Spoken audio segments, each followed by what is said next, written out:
வாழ்க்கையை இன்றைக்கு அவசரப்படுத்துகிற அசைத்த ஒரு சாட்சி மாத்திரம் சொல்லி முடிக்கிறேன்.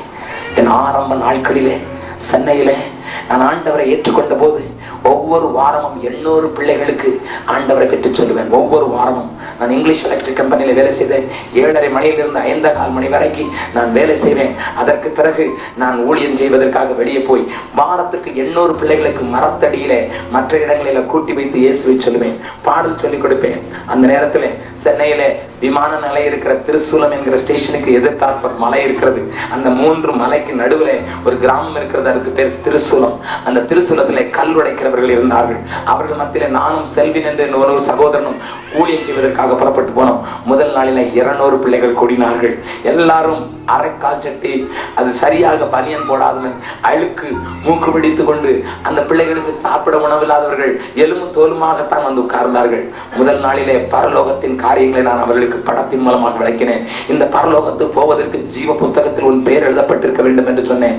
ஜீவ புஸ்தகத்தில் பேர் எழுதப்படுவதற்கு உனக்கு பாவத்தை மன்னித்திருக்கிற இயேசுவின் ரத்தத்தின் மேல நம்பிக்கை வேண்டும் என்று சொன்னேன். அதை கேட்ட இயேசு கிறிஸ்துவின் சிலுவை காட்சி அந்த கண்ட அந்த சின்ன பிள்ளைகள் ஓ என்று அழ ஆரம்பித்து விட்டார்கள்.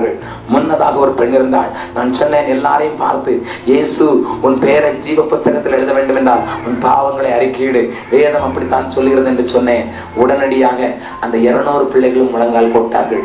அது முன் வரிசையிலே ஒரு 6 வயது தங்கை இருந்தாள். அவளுடைய பெயர் அருண். அவள் இப்படித்தான் ஜெபித்தாள். எப்படி ஜெபித்தாள் தெரியுமா?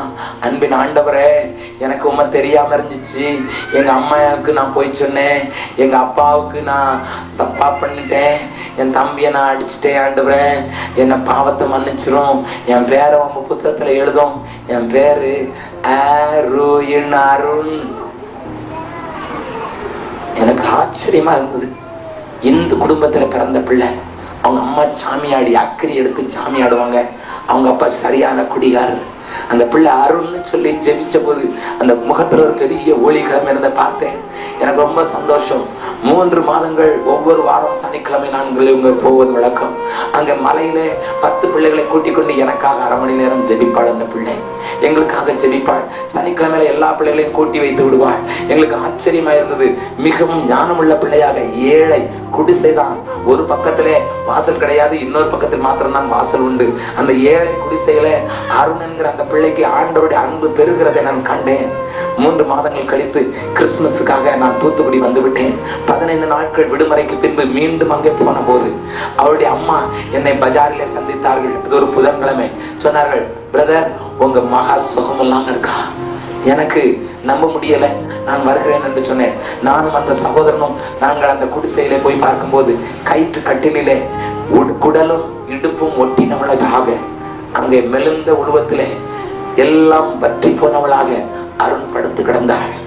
நான் அருண் என்று கூப்பிட்டேன். கண்களை மாத்திரம் லேசாக திறந்து பார்த்து ஒரு சின்ன புன்முறுவல் பூத்து விட்டு அவள் கண்களை மூடிக்கொண்டாள். ஜெபித்து விட்டு நான் சனிக்கிழமை வருகிறேன் அம்மா என்று சொல்லிவிட்டு வந்து விட்டேன். நடந்த காரியத்தை நான் உங்களுக்கு சொல்லுகிறேன். வெள்ளிக்கிழமை மத்தியானம் 12 மணிக்கு தன் தாயை அழைத்தாள். அம்மா, இங்க வாருங்கள் என் பக்கத்திலே, நான் இயேசு சுவாமி இடத்திலே போகிறேன். அண்ணன் வருவார்கள், அவர்களுக்காக நான் பரலோகத்தின் வாசலிலே காத்து கொண்டிருப்பேன் என்று சொல்லிவிடுங்கள். நான் இயேசு இடத்திலே போகிறேன். அந்த தாய் கண்ணீரோடு கேட்டாள், என்னை பார்ப்பதற்கு நீ நிற்க மாட்டாய் அம்மா? உங்க அண்ணன் தான் எனக்கு பெரியவரா? அம்மா, எனக்கு உங்களையோடு கூட நிற்கிறதுக்கும் ஆசைதான். ஆனா உங்க பேரு ஜீவ புஸ்தகத்துல இல்லல்லாமா? அந்த சாமி அடியார் என் தாய் அந்த நேரத்துல கேட்டால், ஆண்டோடைய புஸ்தகத்துல என் பேரை எழுதுவதற்கு என்ன செய்ய வேண்டும்? அந்த சின்ன குழந்தை அந்த வியாதி படுக்கையில மரணத்தோடு கூட போராடி கொண்டிருந்த போது 3-4 நிமிடங்களிலே தாய்க்கு பாவத்தை விட்டு விடுவதற்கான வழியையும் இயேசுவின் அன்பையும் சொன்னாள். அந்த தாய் அந்த நேரத்தில் சொன்னாள், என் பேரை ஆண்டவரை எழுதி கொள்ளும் என்று அந்த கட்டிலின் பக்கத்திலே முழங்கால் போட்டு கண்ணீரோடு பாவத்தை அறிக்கையிட்டு ஆண்டவரை ஏற்றுக்கொண்டாள். இந்த நேரத்தில் அவருடைய தகப்பனார் வந்தார். குடிகார அந்த மனிதன் வந்த போது, அப்பா உங்களுக்கு டாட்டா, உங்களுக்கு டாட்டா என்று சொன்னாள். என்னம்மா நடக்கிறது? நான் இயேசு சுவாமி இடத்துல போகிறேன். அண்ணனுக்காக அம்மாவுக்காக நான் வாசலில் நிற்பேனப்பா. உங்களை நான் இனிமே பார்க்க மாட்டேன் அல்லவா, அதனால் தான் டாட்டா என்று சொல்கிறேன். அந்த பிள்ளை சொன்ன வார்த்தைகள் அந்த மனிதனை உடைத்தது. அவனும் ஆண்டவரை அந்த படுக்கையில் இந்த பக்கத்துல ஏற்றுக்கொண்டான். 2 கைகளையும் பிடித்தாள். 1.5 மணி அளவிலே கண்ணீரோடு தாயையும் தகப்பனையும் இந்த குடும்பத்துல சாமியாடிகளாக குடிகாரர்களாக இருந்து அவர்களை அழைத்து விட்டு அவரிடத்துல நான் உங்களை ஆண்டவரிடத்தில் சேர்த்து விட்டேன், சந்தோஷமாக இருக்கிறது என்று சொன்னாள். 3 மணி அளவில் இந்த உலகத்தை விட்டவள் போய்விட்டாள். அடுத்த நாளிலே நான் வந்து சேர்ந்தேன். நான் நேசித்த ஒரு சின்ன குட்டி பொண்ணை நான் பார்க்க முடியவில்லை. அதனால் எனக்கு ஒரு பெரிய சந்தோஷம். அவள் வெறும் கையாய் ஆண்டவரிடத்தில் போகவில்லை, தகப்பனையும் தாயையும் கொண்டு போய்விட்டாள். உனக்கு ஒன்றுமே இல்லாமல் இருக்கலாம், உனக்கு ஐஸ்வர்யம் இல்லாமல் இருக்கலாம், உனக்கு பலம் இல்லாமல் இருக்கலாம், நீயும் யாரையாயிலும் ஆண்டவருக்கு கொண்டு வர முடியுமையா?